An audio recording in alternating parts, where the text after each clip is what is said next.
పరలోకమందున్న మా కన్న తండ్రి, మీ ఘనమైన, ఉన్నతమైన, మహోన్నతమైన నామానికి స్తుతులు, స్తోత్రాలు చెల్లించుకుంటున్నాను నేను. మరో వారం తండ్రి మేము ఇలా సంఘముగా కూడుకుని తండ్రి మిమ్మల్ని మీ వాక్యాన్ని ధ్యానించడానికి, మీ నామాన్ని మహింపరచడానికి మీరు ఇచ్చిన సమయాన్ని బట్టి స్తోత్రాలు నాయన. తండ్రి మీ ఎల్లప్పుడూ తండ్రి మీ నామ మహిమార్థమే మీ బ్రతుకులాగా కృప చూపండి నాయన, సహాయం చేయండి తండ్రి. ఇప్పుడు వచ్చిన ప్రతి బిడ్డని జ్ఞాపకం చేసుకోండి నాయన. అలాగే చెప్తున్న నాకు మీ ఆత్మ సహాయం దయచేయండి, కృప చూపండి నాయన.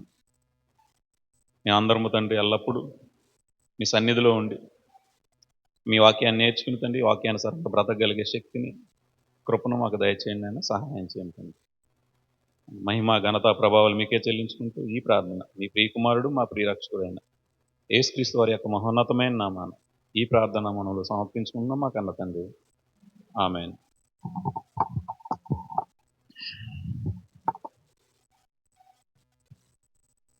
కొరింథీయులకు రాసిన మొదటి పత్రిక, కొరింథీయులకు రాసిన మొదటి పత్రిక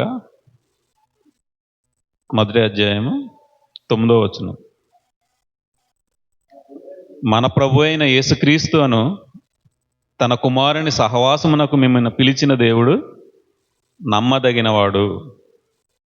సహోదరులారా, మీరందరూ ఏకభావంతో మాటలాడవలెననియు మీలో కక్షలు లేక ఏక మనస్సుతోనూ ఏక తాత్పర్యంతోనూ మీరు సన్నద్ధులై ఉండవలెననియు మన ప్రభు అయిన యేసుక్రీస్తు పేరట మిమ్మను వేడుకొనుచున్నాను.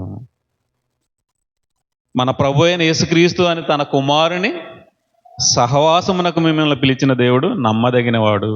మనల్ని దేనికి పిలుస్తున్నాడు? ఆయన కుమారుని యొక్క సహవాసానికి మనందరినీ పిలుస్తున్నాడు. ఈ సహవాసం సంఘం ద్వారా దేవుడు రండి నా సహవాసానికి, నా యొక్క కుమారుని యొక్క సహవాసంలోకి మీరు రండి అంటున్నాడు. మరి ఈ సహవాసంలోకి వచ్చి మనం ఏం చేస్తున్నాం? ఈ లోక సంబంధమైన దాన్ని వెతుక్కుంటూ వెళ్తున్నామా? దేవుడు చెప్పిన దాన్ని చేయడానికి మనం వెళ్తున్నామా? దేనికి మనం వెళ్తున్నాం? అసలు దేనికి మనల్ని సహవాసానికి పిలిచాడు? ఈ సహవాసం దేనికి? ఆదాము గారు తప్పు చేసి ఆదాము హవ్వ మనకున్న అధికారాన్ని వారి ద్వారా పోగొట్టుకున్నాం. ఏ అధికారం అయితే పోగొట్టుకున్నామో అధికారం తిరిగి మరలా మనకి ఇవ్వడానికి తన కుమారుని ద్వారా, తన కుమారుని యొక్క బలిత్యాగం ద్వారా మనకి ఆ యొక్క మహిమను మనకి ఇవ్వడానికి దేవుడు మనల్ని తన కుమారుని ద్వారా ఈ సహవాసానికి పిలుస్తున్నాడు. ఈ సహవాసానికి పిలిచినప్పుడు ఏదైతే అధికారం పోగొట్టుకున్నామో తిరిగి అధికారం పొందుకోవాలంటే ఏం చేయాలి? మరలా ముందు ఏదైతే దేవుడి ద్వారా తోటి ప్రతి చల్లని పూట మాట్లాడిన దేవుడు ఆదాము హవ్వలతో ఏదైనా తోటలో పోగొట్టుకున్న అక్కడ ఆ సహవాసాన్ని తిరిగి మళ్ళీ ఎవరి ద్వారా ఇస్తున్నాడు? మనకి యేసుక్రీస్తు వారి ద్వారా, మనకి ఆయన త్యాగం ద్వారా, ఆయన పునరుద్ధానం ద్వారా మనకి మనల్ని నీతిమంతులుగా చేసి ఆ సహవాసంలోకి రమ్మంటున్నాడు. మన పాపాలను ఒప్పుకొని ప్రతిదీ మనం విడిచిపెట్టి, లోకంలో ఉన్న ప్రతిదాన్ని విడిచిపెట్టి ఆయన సహవాసానికి రమ్మని పిలిచినప్పుడు మనం ప్రతిదాన్ని వదిలిపెట్టి మనం వస్తున్నాం. వచ్చిన తర్వాత మనం దాన్ని నిలబెట్టుకుంటున్నామా? దేవుని సహవాసంలో ఉంటున్నామా? లోకంలో ఉంటున్నామా? ఇంకా ఈ లోక సంబంధమైన ఆలోచనలతోటి లోకంలో జరిగే ప్రతి కార్యక్రమంలో మనం పాల్గొని లోకానుసారంగా ఆలోచిస్తున్నామా? దేవునికి ఇష్టానుసారంగా మనం ఆలోచిస్తున్నామా? మన దైనందిన జీవితంలో దేవునితో సహవాసంలో ఉండి పనిచేస్తే దేవుడు మనకి మేలు చేస్తాడు. అదే దేవుని వదిలిపెట్టి మన ఇష్టానుసారంగా లోకంలో బ్రతికితే, లోక సహవాసంలో ఉంటే అది మనకి ప్రయోజనకరం కాదు.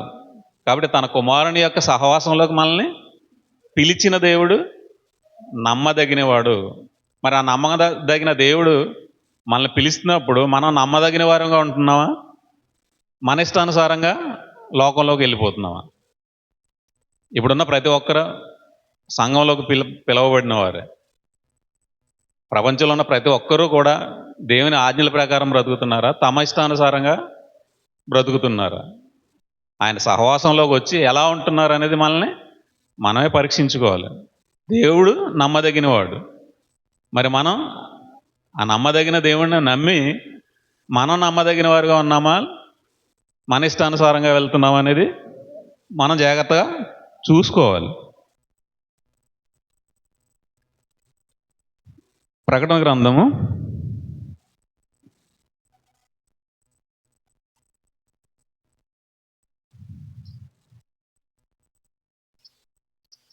2వ అధ్యాయము 10వ వచనం. ఇదిగో మీరు శోధింపబడినట్లు అపవాది మీలో కొందరిని చెరలో వేయింపబోచున్నాడు. 10 దినములు శ్రమ కలుగును, మరణము వరకు నమ్మకముగా ఉండుము, నేను నీకు జీవ కిరీటం ఇచ్చేదను. దేవుడు నమ్మదగిన దేవుడు పిలిచినప్పుడు తన కుమారుని సహవాసానికి ఆయన ఏమిస్తానంటున్నాడు? నిత్యజీవం ఇస్తానని అని వాగ్దానమే ఆయన చేశాడు. నిత్యజీవం ఇచ్చేదే ఆయన వాగ్దానం. ఇప్పుడు ఏమంటున్నాడు? ఆ వాగ్దానం స్వతంత్రించుకున్నట్టు తన కుమారుని యొక్క సహవాసంలోకి వచ్చినప్పుడు మనకి ఏం కలుగుతుంది? శ్రమ కలుగుతుంది, శోధన కలుగుతుంది. మీరు దీన్ని సహించాలి. సహించినప్పుడు మీకేమిస్తానంటున్నాడు? మరణము వరకు. మీరు ఎప్పటి వరకు ఉండాలి? కొన్ని రోజులు ఇబ్బంది పడిపోయి మళ్ళీ తర్వాత ఏ ఇబ్బంది లేకుండా ఉంటుందని దేవుడు అంటలేదు. మీరు సంతోషంగా ఉండాలి, శ్రమల్ని అనుభవించాలి. మరణం వరకు దాన్ని సహిస్తే మీకు నేను జీవ కిరీటం ఇస్తాను. మీరు అంతం వరకు సహించాలి. అక్కడ కింద ఏముంది? మరణము వరకు అంటే ప్రాణాపాయము. ఎటువంటి ఇబ్బందులు ఎదురైనా ప్రాణం పోతుంది అని అనిపించినప్పుడు కూడా మీరు వదిలిపెట్టకూడదు. శ్రమలు అనేవి వస్తాయి. వచ్చినప్పుడు మీరు సహిస్తే మీకు జీవ కిరీటం ఉంటుంది, నిత్య జీవం ఉంటుంది. మనం ఏదైతే అధికారం, ఏదైతే మహిమ, ఏదైతే జీవం మనం పోగొట్టుకున్నామో, మరణాన్ని తెచ్చి పెట్టుకున్నామో మన ప్రవర్తన వల్ల, దాన్ని తిరిగి మరలా దేవుడు తన కుమారుని ద్వారా మనకి ఇస్తానంటున్నాడు. ఆ కుమారుని సహవాసంలో ఉంటే, సహవాసాన్ని వదిలిపెట్టి మనకు నచ్చినట్టు వెళ్ళిపోతే దాన్ని మనం పొందుకోలేము. కుమారుని యొక్క సహవాసంలో మనం ఎలా ఉండాలి? శ్రమ పడాలి. మరణం సంబంధమైన ఎటువంటి ఇబ్బందులు వచ్చినా, అంటే ఎదుటివారు హింసించినా, తిట్టినా, కొట్టినా, ప్రాణాపాయం వచ్చినా మనం అంతం వరకు వదిలిపెట్టకూడదు, సహించాలి. అప్పుడు మనకి జీవ కిరీటం ఇస్తా అన్నాడు. అందరికీ ఒకేలా జరుగుతుంది అంటే అందరికీ ఒకలాగే ఉండదు. ఎవరైతే సహించగలరో వారికి సహించగలిగినంత ఇస్తాడు. ఎవరైతే సహించలేరో వారికి ఉన్న సహనాన్ని బట్టి మోయగలిగినంత మాత్రమే దేవుడు మనకి ఇస్తాడు. మోయగలిగి ఉండి కూడా నేను మోయలేనంటే దేవుడు వాళ్ళని విడిచిపెట్టడు. ఎలాగైనా వాళ్ళని తనకిష్టం ఏదైతే పిలుపుకు లోబడి ఎవరైతే జీవాన్ని పొందుకుంటారో వారిని ఏం చేస్తాడు? ఏ విధము చేతనైనా తను శిక్షించైనా వాళ్ళని తన వైపుది తీసుకు తెచ్చుకుంటాడు. ఆయనైతే వదిలిపెట్టాడు. ఎవరైతే లేరో వారిని దేవుడు ఎంతమాత్రం పట్టించుకోడు. చెప్పడం అయితే చెబుతాడు. దేవుడు అన్యాయస్తుడు కాదు. ఎవరి హృదయం అయితే తన వైపు ఉందో, ఎవరైతే తనను నమ్ముకుంటారో, హృదయంలో దేవుని వైపు ఎవరైతే ఆయన వైపు తిరుగుతారో వారిని దేవుడు రక్షించుకుంటాడు.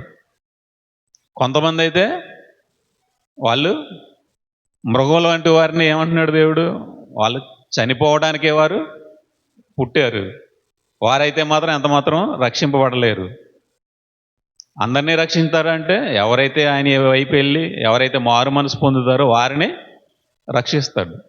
మారు మనసు పొందక తమ ఇష్టానుసారంగా వెళ్ళిపోయిన వారిని దేవుడు కాపాడలేడు. పరిశుద్ధంగా ఉన్నవారిని మాత్రమే దేవుడు రక్షిస్తాడు. ఇక్కడ ఏమంటున్నాడు? కొరింథీయులకు రాసిన మొదటి పత్రిక 1వ అధ్యాయం 9వ వచనం. మన ప్రభు అయిన యేసుక్రీస్తు అని తన కుమారుని సహవాసమునకు మిమ్మల్ని పిలిచిన దేవుడు నమ్మదగినవాడు. ఆ నమ్మదగిన దేవుని దగ్గరికి మనం వచ్చి ఏం చేస్తున్నాం? నమ్మకంగా ఉంటున్నామా లేదా అనేది మనం చూసుకోవాలి. నమ్మకంగా ఉంటే మనకి శోధనలు ఎదురవుతాయి, శ్రమలు ఎదురవుతాయి. వాటిని సహించుకుంటే మనకి జీవ కిరీటం ఉంటుంది.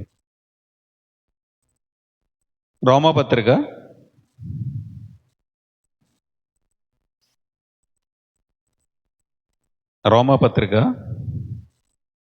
6వ అధ్యాయము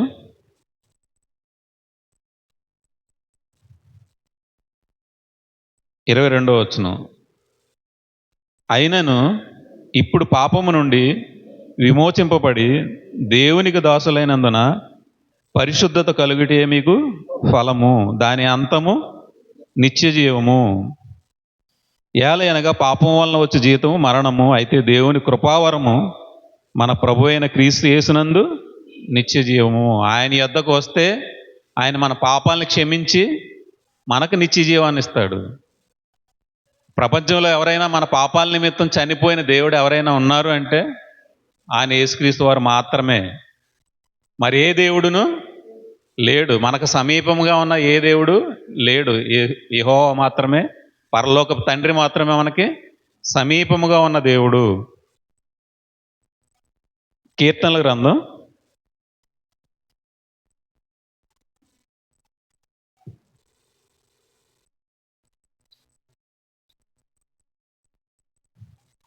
18వ అధ్యాయము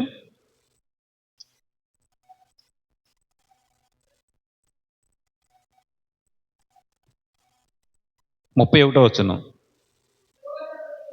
యెహోవా తప్ప దేవుడేడి, మన దేవుడు తప్ప ఆశ్రయదుర్గమేది. యెహోవా తప్ప దేవుడేడి.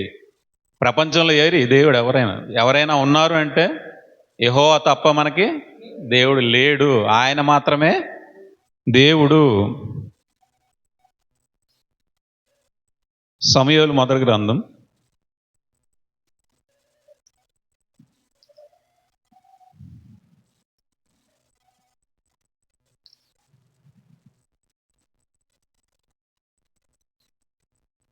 2వ అధ్యాయము 2వ వచనం.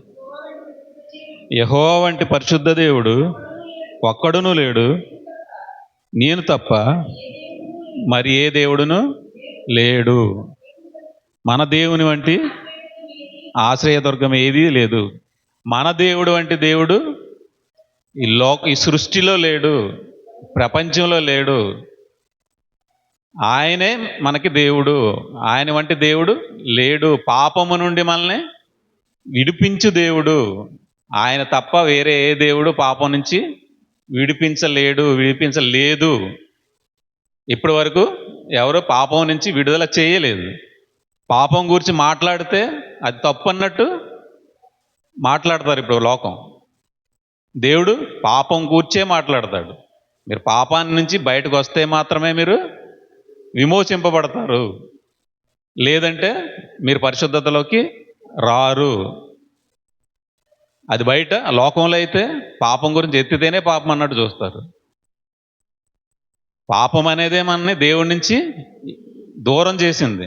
ఆదాము హవ్వల దగ్గర నుంచి మనల్ని ఏం చేసింది? పాపం దేవుడి నుంచి దూరం చేసి ఎవరి ఇష్టానుసారంగా వారు తమ తమ మార్గాల్లో వెళ్ళిపోయారు. ఆ వెళ్ళిపోయిన వారిని ఏం చేశాడు దేవుడు? తన కుమారుని ద్వారా పాపక్షమాపణ చేయించి విమోచించి మనల్ని నీతిమంతులుగా చేసి మళ్ళీ తన సహవాసానికి పిలిచి మీరు పరిశుద్ధులుగా బ్రతికి ఈ సహవాసంలోకి వచ్చి మీరు పరిశుద్ధులుగా బ్రతకండి అని దేవుడు మనకి ఆహ్వానం పలుకుతున్నాడు.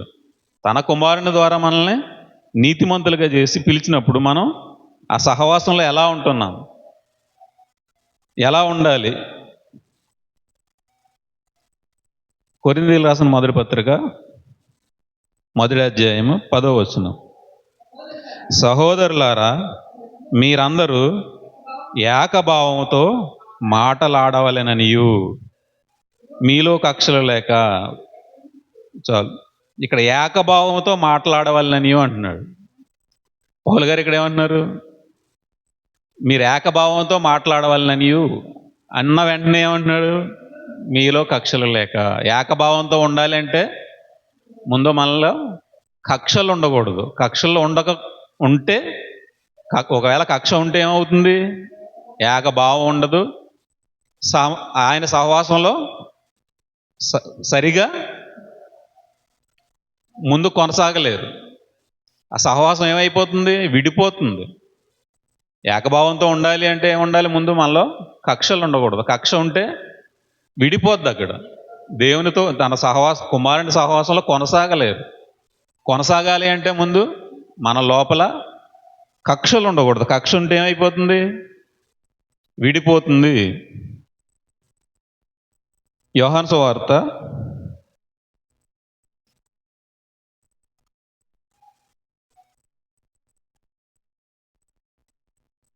15వ అధ్యాయం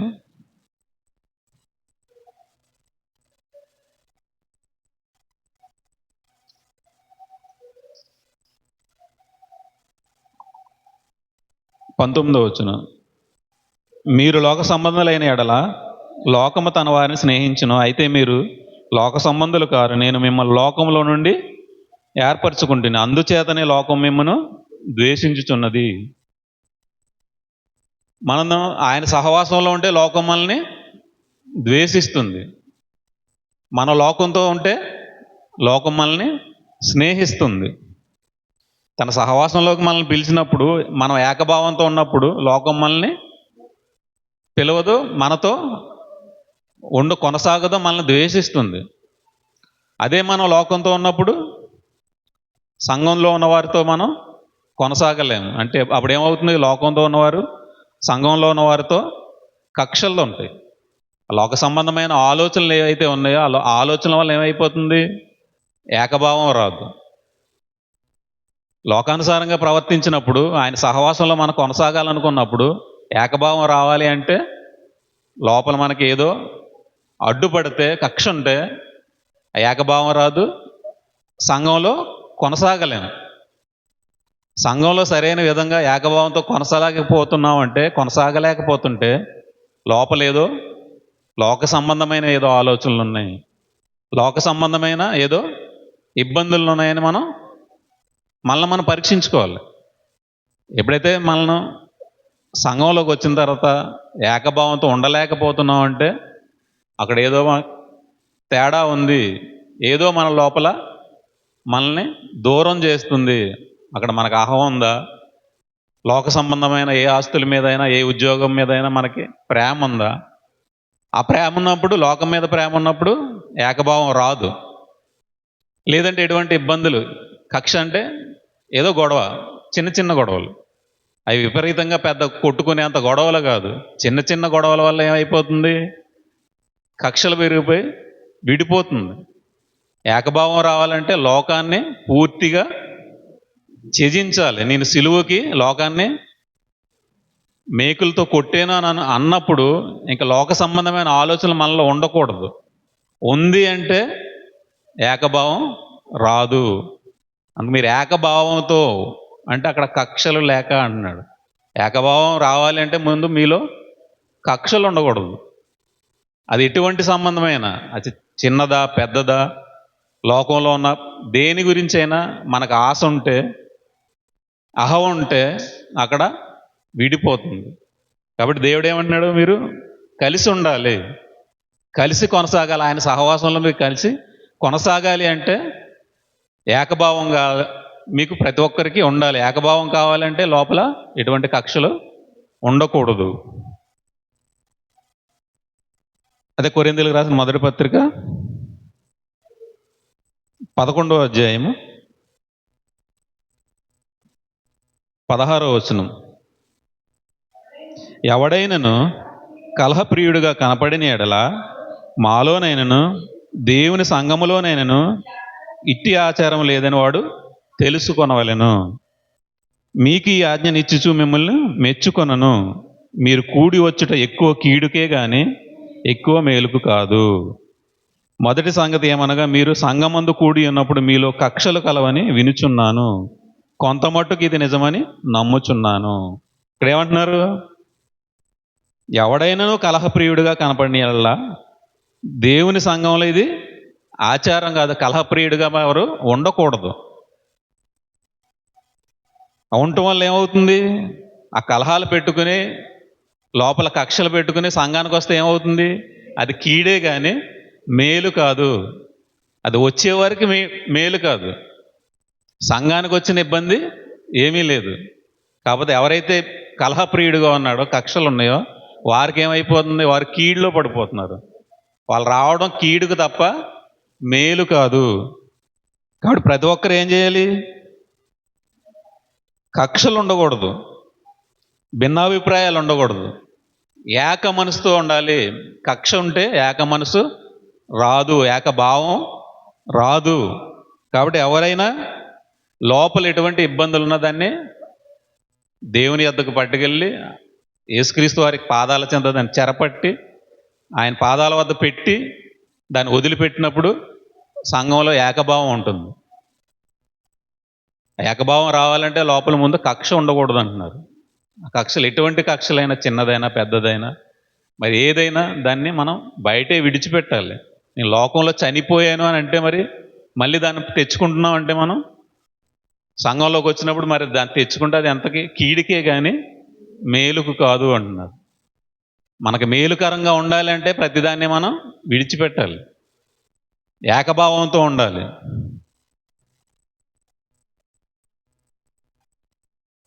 అపోస్తుల కార్యాలు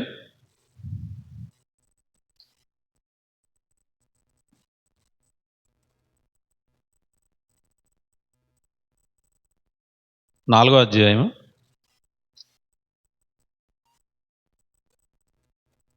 32వ వచనం. విశ్వసించిన వారందరూ ఏక హృదయమును ఏకాత్మయు కలిగేవారై ఉండిరి. ఎవడును తనకు కలిగిన వాటిలో ఏదియు తనదని అనుకోలేదు. వారికి కలిగినదంతయు వారికి సమ్మిష్టిగా ఉండెను. ఇక్కడ విశ్వసించిన వారందరూ ఎలా ఉన్నారు? ఏక హృదయముతోనూ ఏకాత్మ గలవారై ఉన్నారు. వారు ఏం చేస్తున్నారు? ఎవడును తమకు కలిగింది తమది కాదు అనుకుంటున్నారు. ఇక్కడ వచ్చిన ఇబ్బంది ఏమవుతుంది? తమకు కలిగి ఉన్నదంతా తమది అనుకుంటంలోనే ఇబ్బంది వస్తుంది. నాది, ఇది నాది, నేను దీని మీద పెత్తనం చెలాయిస్తాను, నాకున్నదాన్ని నా ఇష్టం వచ్చినట్టు ఖర్చు పెట్టుకుంటాను, ఇది నా ఇష్టం అని ఎప్పుడైతే అనుకుంటారో అక్కడ కక్షలు పెరిగిపోతాయి. నా ఇష్టానుసారంగా దీన్ని నాకు ఖర్చు పెడతాను, ఇది నాది కాబట్టి నా పెత్తనం ఉంటుంది. ఇక్కడ వీళ్ళు ఏం చేస్తున్నారు? అపోస్తులు ఏది తమది కాదు అని అనుకుంటున్నారు. ఉన్నదాన్ని ప్రతిదాన్ని తెచ్చి దేవుని సంత పెట్టాలి అంటే ముందు మనకి ఆ మనసు కలిగి ఉండాలి మనం. అలాగని ప్రతిదీ తెచ్చి పెట్టేయమని దేవుడు చెప్పడం లేదు. మీ మనసు దాని మీద ఉండకూడదు. ఈ అస్థిరమైన ధనం మీద మీ మనసు పెట్టుకొనకండి అంటున్నాడు యేసుప్రభువు వారు. ఏమన్నారు? ఈ ఆస్తి మీద మీ మనసు పెట్టుకోవద్దు. పెట్టుకుంటే మీ మనసు అక్కడే ఉంటుంది, మీ హృదయం దాని చుట్టే తిరుగుతుంది. మీ ధనం ఎక్కడుంటే మీ హృదయం కూడా అక్కడే ఉంటుంది అంటున్నారు. కాబట్టి ఈ లోక సంబంధమైన దాని మీద మనం మనసు పెట్టుకుంటే ఇక్కడ ఏకాత్మ రాదు, ఏక మనసు రాదు. ఎప్పుడైతే లోక సంబంధమైన దాని మీద పెట్టుకున్నామో అప్పుడు కక్షలు వస్తాయి. ఎందుకంటే సంఘం ఏమని చెబుతుంది? దేవుని పనికి ఉపయోగించుకోమంటుంది. సొంత అభిప్రాయం ఏం చెప్తుంది? సొంతం అక్కడ ఎందుకు పెట్టాలి, ఇది నాది, నేను తినటానికి ఇది అని. అప్పుడు ఏమైపోతుంది? విభేదాలు వస్తాయి. ఇక్కడ అపోస్తులు ఏం చేశారు? తమది కాదని వారు ప్రతిదాన్ని విడిచిపెట్టి దేవుని పని నిమిత్తం వారు కష్టపడ్డారు. అక్కడ కింద ఏముంది? అక్కడ 33వ వచనం. ఇదియుగాక అపోస్తులు బహుబలముగా ప్రభువైన యేసు పునరుద్ధానమును గూర్చి సాక్ష్యమిచ్చిరి. ఇక్కడ ఏం చేశారు? ఏది తమది కాదు అని అనుకున్నారు కాబట్టి వాళ్ళు ఏం చేశారు? సమిష్టిగా వాళ్ళు అన్నీ సమకూర్చుకుని అక్కడ పెట్టుకుని యేసుక్రీస్తు వారి యొక్క పునరుద్ధానమును గురించి ఏం చేశారు? బహుబలముగా సాక్ష్యం ఇచ్చారు. బహుబలముగా సాక్ష్యం ఇవ్వాలి అంటే, పునరుద్ధానం గురించి మనం బహుబలంగా ప్రకటించాలి అంటే మనం ఏం చేయాలి?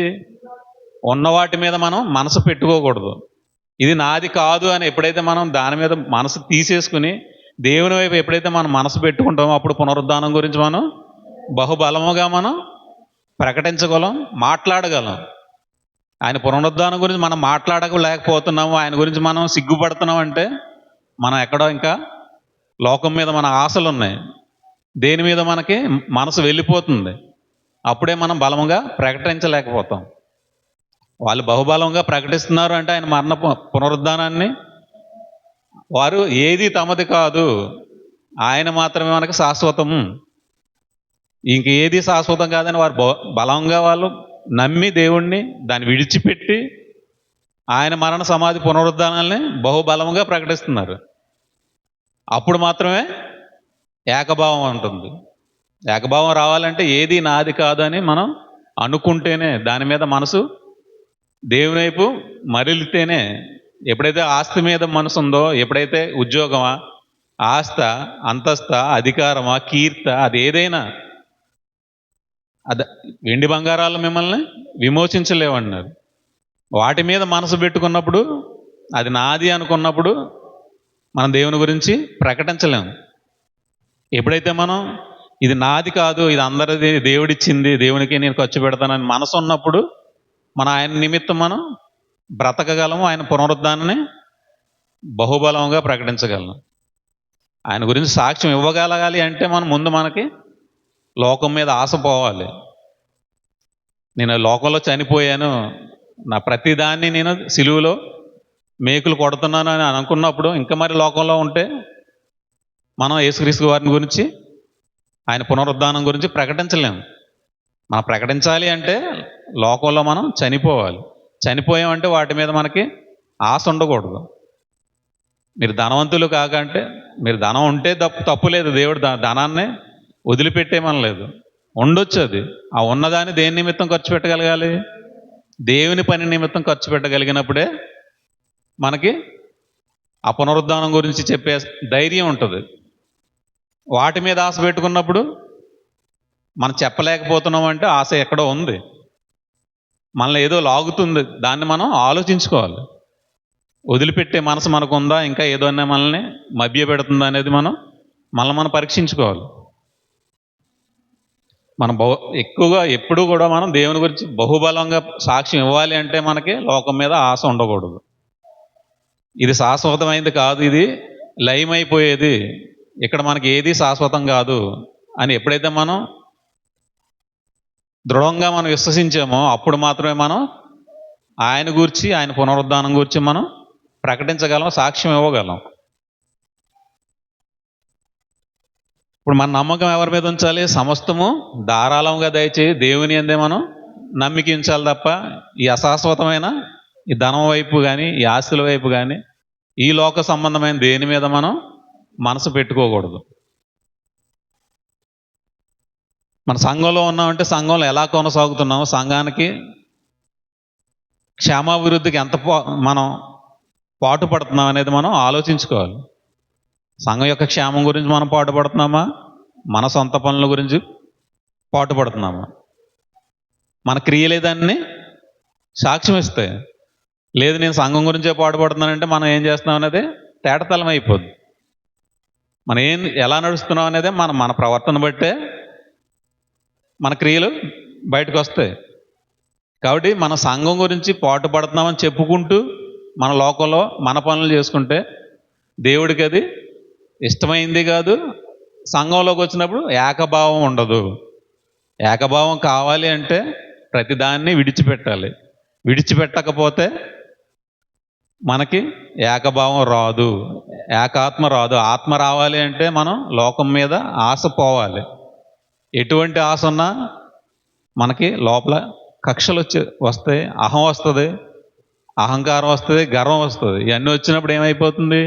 విడిపోద్ది, సంఘంలో కలవలేదు. అలాగే కొరింథీయులకు రాసిన మొదటి పత్రిక 1వ అధ్యాయం 10వ వచనంలో మీరు సన్నద్ధులై ఉండవలెననియు. మీరు ఏక మనసు, ఏకతాత్పర్యం, కక్షలు వదిలిపెడితే మీరు ఏక మనసు వస్తుంది, ఏకతాత్పర్యం వస్తుంది. తర్వాత ఏం చేయాలి? మీరు సన్నద్ధులై ఉండాలి. సన్నద్ధులై అంటే యుద్ధానికి సిద్ధపడి ఉండాలి. యుద్ధానికి సిద్ధపడి ఉండాలంటే మనం ఎలా ఉండాలి? యోబు గ్రంథం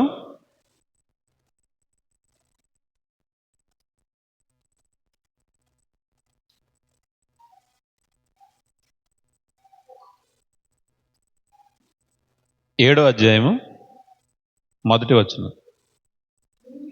భూమి మీద నరుల కాలము యుద్ధకాలము కాదా? చాలు. భూమి మీద నరుల కాలం ఎలాంటిది? యుద్ధకాలము. మనం ఎల్లప్పుడూ ఎలా ఉంటాం? మనం యుద్ధంలో సైనికుడు ఎలా ఉంటాడు?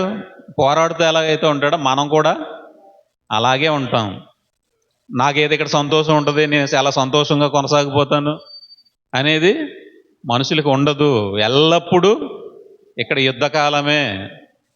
దేవుని యందు భయభక్తులు కలిగి దేవుని యందు నమ్మకం ఉంచిన వారికి మాత్రమే లోపల సమాధానం ఉంటుంది, సంతోషం ఉంటుంది, లోపల ఉంటుంది. బయటికి మనం ఏం చేయాలి? ఎలా ఉంటాం? యుద్ధంలో ఉన్న సైనికుల వల్లే ఉంటాం. ఎల్లప్పుడూ యుద్ధమే.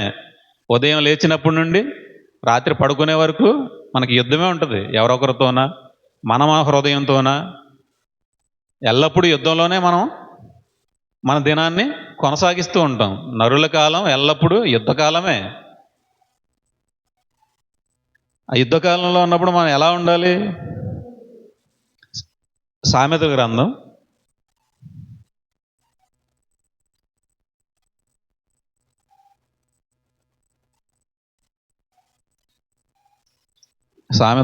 20వ అధ్యాయము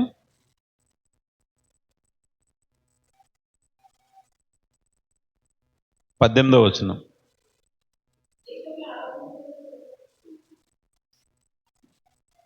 ఉద్దేశంలో ఆలోచనల చేత స్థిరపడును, వివేకము గల నాయకుడివై యుద్ధము చేయము. వివేకము గల నాయకుడివై యుద్ధం చేయమంటున్నాడు దేవుడు. నరుల కాలం ఇక్కడ యుద్ధకాలం ఉంటుంది. ఆ యుద్ధంలో ఎలా ఉండాలి? వివేకం కలిగి ఉండి నాయకుడివై ఉండాలి. నాయకుడిలా యుద్ధం చేయాలి తప్ప అవివేకంగా యుద్ధం చేయకూడదు. నాకు సంబంధం లేదన్నట్టు ఉండకూడదు. యుద్ధంలో నాయకుడిలాగా యుద్ధం చేయాలి తప్ప నాకు సంబంధం లేదంటే అక్కడ ఓడిపోతారు, నాశనానికి వెళ్ళిపోతారు. ఇది యుద్ధకాలం. యుద్ధకాలంలో మనం ఎల్లప్పుడూ నాయకుడిలాగా ఉండాలి. చేతగాని వాళ్ళ ఉంటే యుద్ధంలో ఓడిపోతారు, మరణాన్ని తెచ్చుకుంటారు. నేను వెళ్ళను అంటే కుదరదు. ఇక్కడ నరుల కాలం, ఇక్కడ యుద్ధకాలం వంటిదే. వెళ్ళినా వెళ్ళకపోయినా యుద్ధం చేయవలసిందే. ఇక్కడ ఆ యుద్ధం ఎలా చేయాలి? వివేకము కలిగి నాయకుడిలా చేయాలి. అది ఎవరి దగ్గర చేయాలి? యేసుక్రీస్తు వారి యొక్క, తన కుమారుని యొక్క సహవాసానికి మిమ్మల్ని పిలిచిన దేవుని యొద్ద నమ్మకంగా ఉండి మనం యుద్ధం చేయాలి.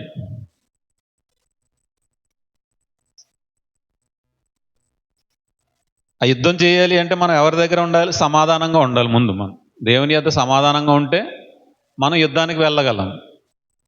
దేవునితో సమాధానం లేకపోతే మనం యుద్ధంలో పాల్గొనలేము. కొరింథీయులకు రాసిన 2వ పత్రిక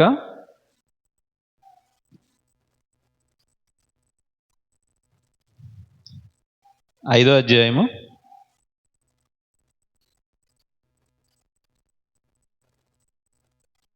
11వ వచనం. కావున మేము ప్రభు విషయమైన భయము నెరిగి మనుషులను ప్రేరేపించుచున్నాము. మేము దేవునికి ప్రత్యక్షపరచబడిన వారము, మీ మనస్సాక్షులకు కూడా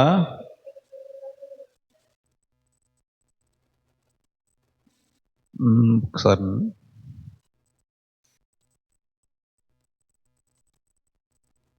5వ అధ్యాయం 18వ వచనం.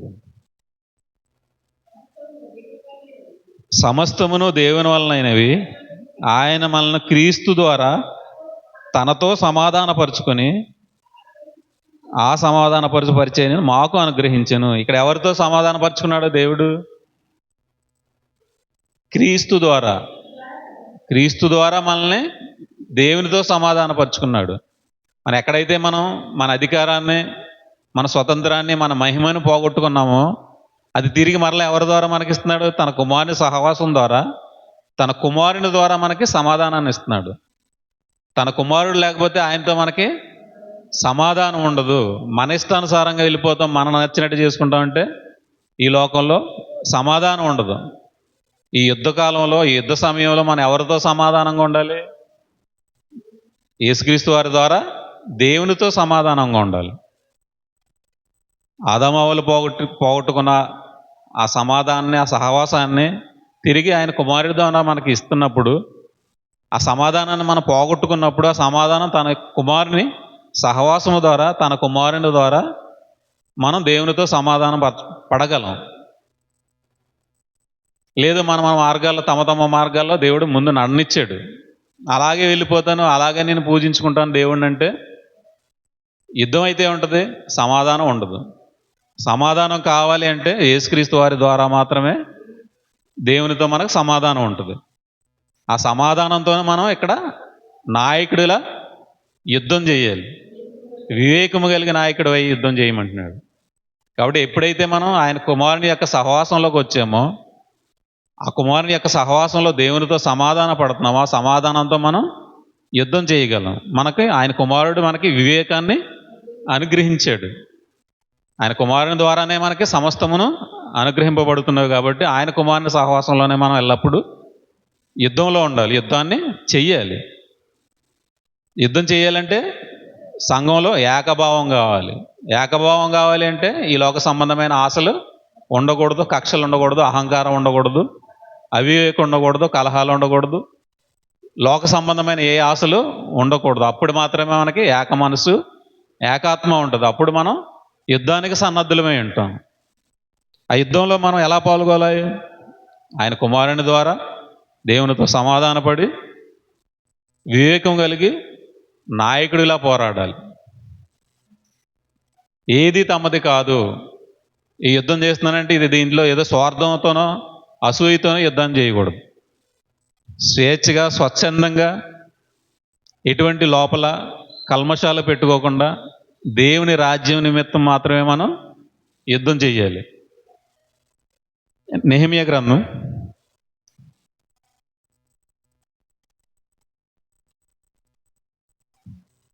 4వ అధ్యాయము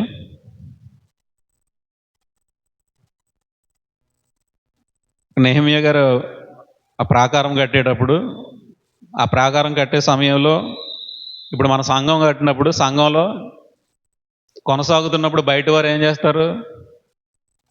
మనల్ని తక్కువ చేసి మాట్లాడతారు. అక్కడ 7వ వచనం, సన్బల్లట్టును 4వ అధ్యాయం 7వ వచనం, సన్బల్లట్టును, టోబియాయును, అరబీయులను, అమ్మోలీయులను, అష్టోదీయులను యెరూషలేము యొక్క గోడలు కట్టబడిననియు బేటలన్నీ కప్పబడిననియు వినినప్పుడు మిగుల కోపపడి యెరూషలేము మీదకి యుద్ధముకు వచ్చి పని ఆటంకపరచవలనని వారందరూ కట్టుకట్టి మమ్మను కలతపరచగా.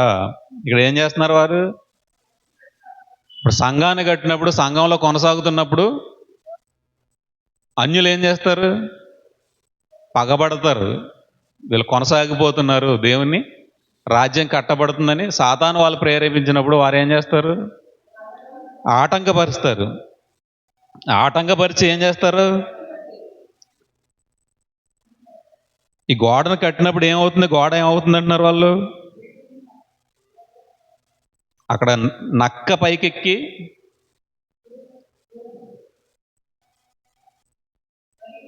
మరియు అమోనీయుడైన టోబియా అతని యొద్దను ఉండి వారు కట్టిన దానిపైకి ఒక నక్క ఎగిరినట్లయినా వారి రాతి కూడా పడిపోవును. అక్కడ ఏం చేస్తున్నారు? బలహీనపరుస్తున్నారు. మీరు కట్టిన ఇంత గొప్పగా కట్టారంటున్నారు. సంఘాన్ని ఇంత గొప్పగా కట్టినప్పుడు చిన్నది ఏదైనా ఇబ్బంది అయితే మీరు పడిపోద్ది మీ సంఘం. అలాగే ఇక్కడ ఏమంటున్నారు? ఒక నక్క పైకి ఎక్కితే గోడ పడిపోద్ది, అంత స్ట్రాంగ్ కాదంటున్నారు. బలహీనపరుస్తారు. అన్యులు ఏం చేస్తారు?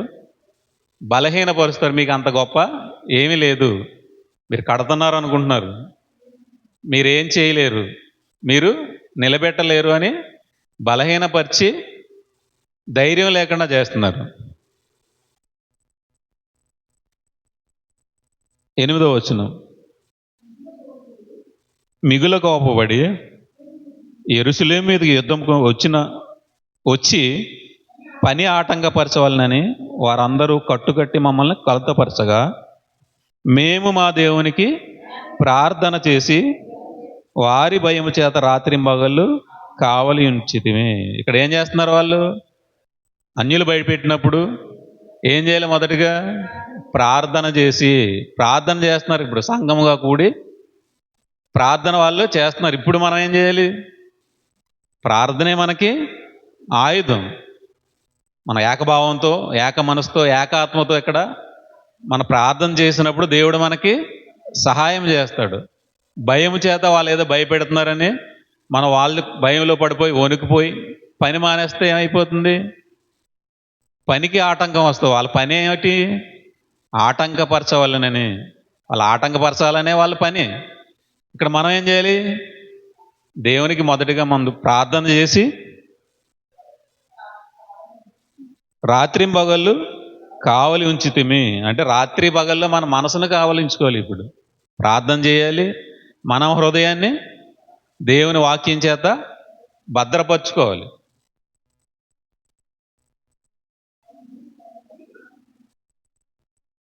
కిందకు వచ్చేసరికి 14వ వచనం. అంతటా నేను లేచి చూచి ప్రధానులతోనూ అధికారులతోనూ జనులతోనూ వారికి మీరు భయపడుకుడి, మహాగణుడును భయంకరుడునగు యెహోవాను జ్ఞాపకము చేసుకుని. ఇక్కడ దేవుడు ఎలాంటి వాడు? మహాగణుడును భయంకరుడు. మహాగణుడు భయంకరుడు అయిన దేవుని మీరు జ్ఞాపకం చేసుకుని ఆయనకి ప్రార్థన చేసి ఆయనకి భయభక్తులు కలిగి మీరు ఉండండి. ఎదుటివారు ఎంత గొప్పవారైనా వారు ఏమీ చేయలేరు. మీరు ప్రార్థన చేసుకుంటూ ఆయనకి భయపడి ఆయనకు లోబడి ఆయనతో కొనసాగితే ఎదుటివారు ఎలాంటి వారు వచ్చినా మీకు ఎటువంటి ఇబ్బంది ఉండదు.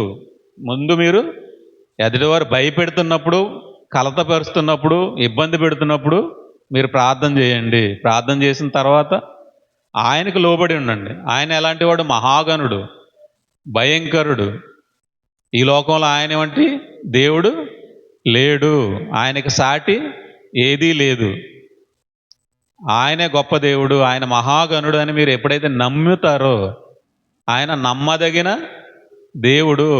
తన కుమారుని సహవాసానికి మిమ్మల్ని పిలిచిన దేవుడు, నమ్మదగిన దేవుణ్ణి మీరు నమ్మితే, విశ్వసించితే ఆయన మహాగణుడు, ఆయన ఏదైనా చేయగలడని ఆయన యందు నమ్మకం ఉంచినప్పుడు మాత్రమే మనం ఏకాత్మతోనో, ఏకభావంతోనో, ఏక మనసుతోనూ ఉంటాం. ఇక్కడ ఏం చేయాలంటున్నారు? ఇక్కడ మన సంఘంలో ఉన్నప్పుడు, సంఘంగా కూడుకుని మన ఏకాత్మతో ముందుకు కొనసాగుతున్నప్పుడు ఎవరి యుద్ధం వారిదే. ప్రతి ఒక్కరూ వివేకము కలిగి నాయకుడివై, ఇది ఎవరి మట్టుకు వారికే న్యాయకుడే ఉండాలి. ఇది నాది కాదు, వారిది, నాది కాదు, ఇంకొకరిది అనుకుంటాం కాదు. ఇక్కడ ఏమంటున్నాడు దేవుడు? నాయకుడివై నీకు నువ్వే వివేకం కలిగి యుద్ధం చేయమంటున్నాడు. ప్రతి ఒక్కడు నాయకుడిగానే ఉండాలి. యుద్ధంలో కొనసాగాలి అంటే నాయకుడిలా ఉంటేనే యుద్ధం కొనసాగుతుంది. వాడొచ్చి యుద్ధం చేస్తాడని ఉంటే ఇక్కడ యుద్ధం జరగదు.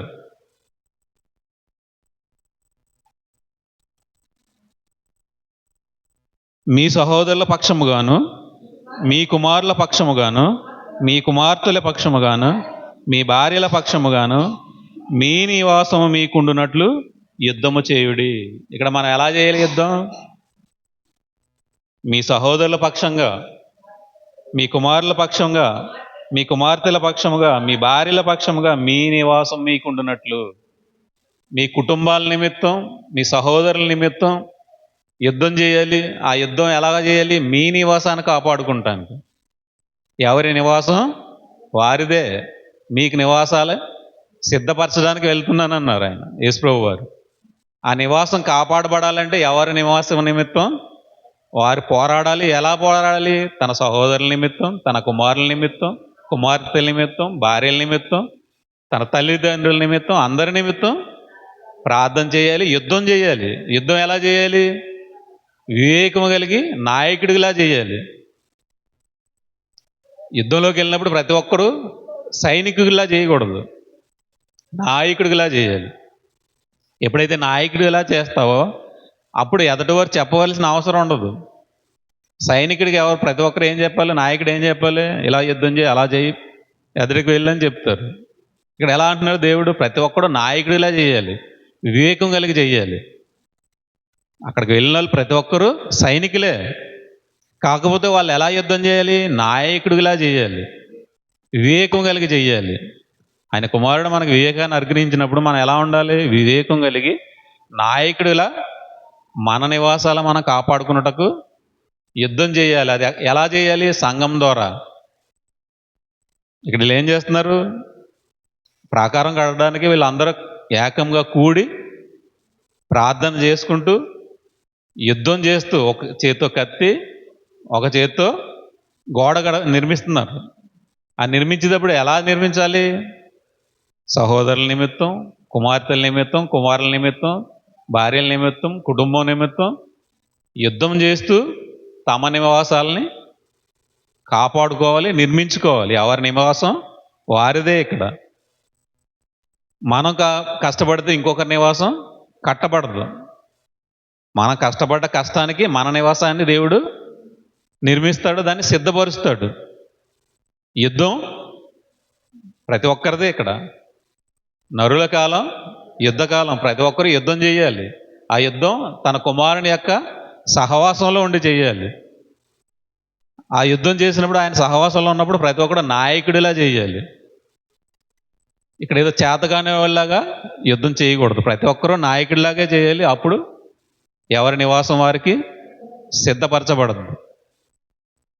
అది నివాసాన్ని సిద్ధపరిచేటప్పుడు ఎదుటి వారి నిమిత్తం యుద్ధం చేయమంటున్నాడు.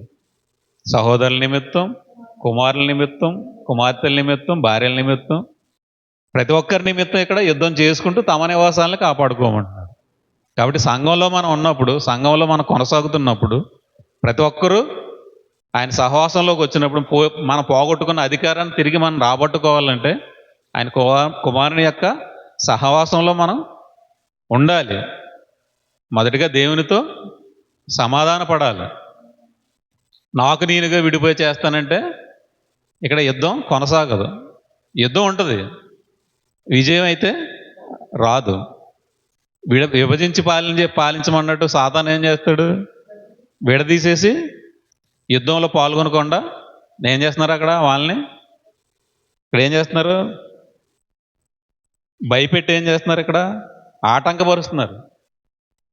8వ వచనంలో ఏం చేస్తున్నారు? మిగులు కోపపడి యెరూషలేము మీద యుద్ధమునకు వచ్చి పని ఆటంకపరచవాలని వారందరూ కట్టుకట్టి మమ్మల్ని కలతపరచగా. సాతాను చేసే పని ఏంటి? కలతపరిచి పనిని ఆటంకపరుస్తుంది. మన సాతానికి అవకాశం ఇచ్చేమో అంటే మనం ఏమైపోతున్నాం?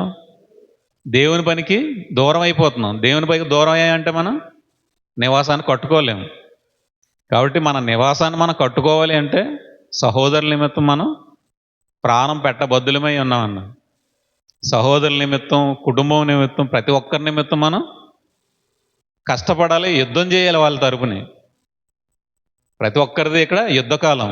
ఈ యుద్ధకాలంలో నాయకుడిలా యుద్ధం చేయాలి. చేతగాని వల్ల ఇక్కడ యుద్ధం చేస్తే నివాసాన్ని కోల్పోతాం. నిత్య జీవం మనకి రాదు. జీవకిరీటం మనం పొందుకోలేము. జీవకిరీటం పొందుకోవాలంటే మన మంచి సైనికుని వల్లే పోరాడాలి. ఆ సైనికుడు ఎలా ఉండాలి? నాయకుడిలా ఉండాలి. ప్రతి సైనికుడు నాయకుడిలా పోరాడితేనే మన నివాసాన్ని మనం పొందుకోగలం, కాపాడుకోగలం. అదే కొరింథీయులకు రాసిన మొదటి పత్రికలో అన్నారు. మనకేమంటున్నారు అక్కడ? తన కుమారుని యొక్క సహవాసానికి పిలిచిన దేవుడు నమ్మదగిన వాడు. సహోదరులారు, మీరందరూ ఏకభావంతో మాట్లాడవాలని. ఏకభావంతోనే మాటలు ఉండాలి మనకి. ప్రతి ఒక్కరు మాట ఎలా ఉండాలి? ఎవరు మాట్లాడినా ఒకటే మాట ఉండాలి. ఒకరో మాట మాట్లాడుతున్నారంటే అక్కడ ఏకభావం లేదు, అక్కడ ఏదో తేడా ఉంది. దాన్ని మనం సరి చేసుకోవాలి. ఈ లోక సంబంధమైన ఆశలు ఏది మనలో ఉండకూడదు. వాటిని విడిచిపెట్టి కక్షలు లేక ఏక మనసుతోనూ ఏక తాత్పర్యంతోనూ మీరు సన్నద్ధులై ఉండవాలేనని మన ప్రభు అయిన యేసుక్రీస్తు పేరట మిమ్మల్ని వేడుకొనుచున్నాను. మనం యుద్ధంలో సన్నద్ధులై ఉండాలి. ఎల్లప్పుడూ మనం యుద్ధానికి సిద్ధంగా ఉండాలి. ఒకసారి సిద్ధంగా ఉండి ఒకసారి సిద్ధంగా లేకుండా ఉంటే యుద్ధం కొనసాగదు, ఓడిపోతారు. కాబట్టి ప్రతి ఒక్కరూ యుద్ధానికి సిద్ధంగానే ఉండాలి, నాయకుడిలా ఉండాలి. అలా ఉన్నప్పుడు మాత్రమే మనం సహోదరుని కాపాడగలం, మన కుటుంబాన్ని కాపాడుకోగలం. ప్రతి విషయంలో మనం దేవునికి నమ్మకంగా ఉంటాం. కీర్తనల గ్రంథం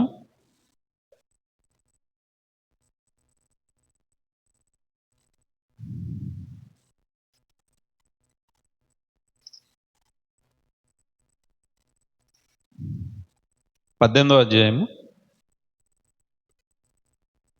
45వ వచనం.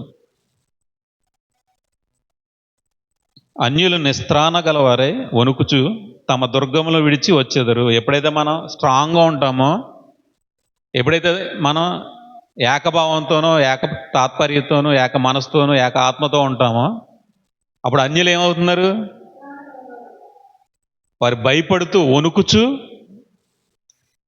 తమ దుర్గాలను విడిచిపెట్టి వస్తారు, మన వైపుకి వస్తారు. ఏదైతే దుర్గాలు కట్టుకుని వారు ఉంటారో, ఏ అయితే దుర్గాల వాళ్ళని ఇబ్బంది పెడుతున్నాయో ఆ దుర్గాలన్నీ ఏం చేస్తారు? విడిచిపెట్టి దేవుని వైపుకి, సంఘం వైపుకి వాళ్ళు వస్తారు. ఎప్పుడు?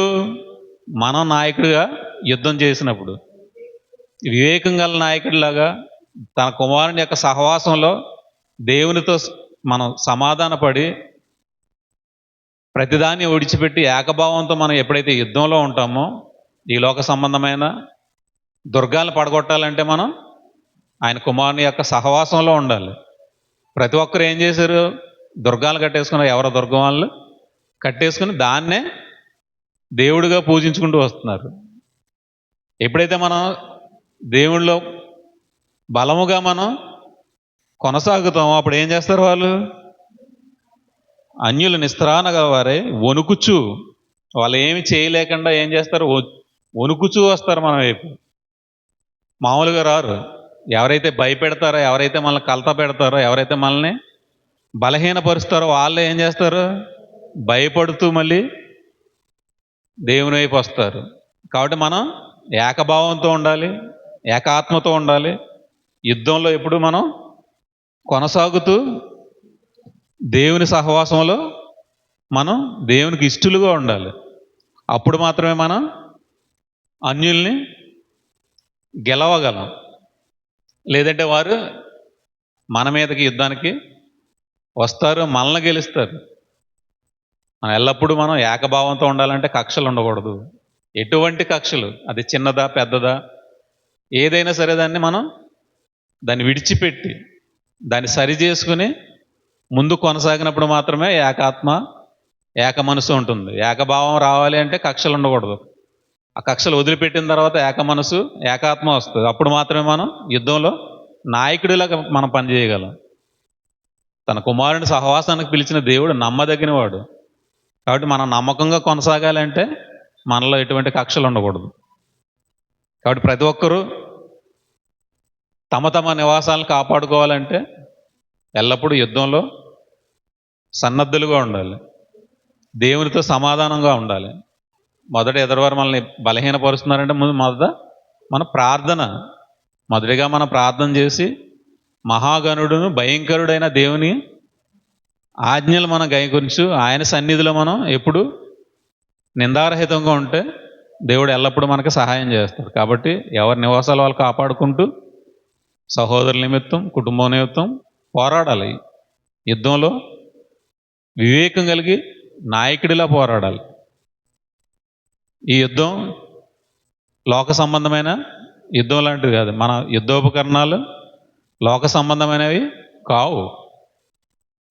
శత్రువు దుర్గాలు పడదోయాలనంత బలము గలవి. ఆ బలము గలవి మనం, ఆ యుద్ధోపకరణాలు మనం ధరించుకోవాలంటే దేవుని సన్నిధిలో మనం ఎల్లప్పుడూ నిందారహితంగా ఉండాలి. కాబట్టి అప్పుడే వారి దుర్గాలను వదిలిపెట్టి దేవుని యొద్దకు వస్తారు, వణుకుచూ వస్తారు. ఎవరైతే భయపెడతారో వాళ్ళే భయపడుతూ వస్తారు. ఎప్పుడు మన ఏకాత్మతో, ఏకభావంతో, సంఘంలో ఎటువంటి కక్షలు లేకుండా నిందారహితంగా ఉన్నప్పుడు ప్రతి ఒక్కరూ సంఘానికి వస్తారు. సంఘానికి రావాలంటే ముందు మనం ఏకభావంతో ఉండాలి. సంఘంలో ఉన్న ప్రతి ఒక్కరూ ఏకాత్మతో ఉండాలి, ఏక మనసుతో ఉండాలి. శ్రమలు, శోధనలు వచ్చినాయని భయపడి మళ్ళీ లోకం వైపు చూడకూడదు. చూస్తే పడిపోతారు. మనకు జీవ కిరీటం రావాలంటే నిత్య జీవం రావాలంటే మీకు శ్రమలు ఉంటాయి అని ఖచ్చితంగా మనకి దేవుడు తెలియజేస్తున్నాడు. ప్రాణాపాయం వస్తుంది, ఇబ్బందులు అవుతాయి, ఎన్నో కష్టాలు వస్తాయి, మరణం వరకు, అంతం వరకు సహించాలి. ఆయన కుమారుని యొక్క మరణ సమాధి పునరుద్ధాలను మనం బలంగా ప్రకటించాలి అంటే మనలో ఎటువంటి కక్షలు ఉండకూడదు.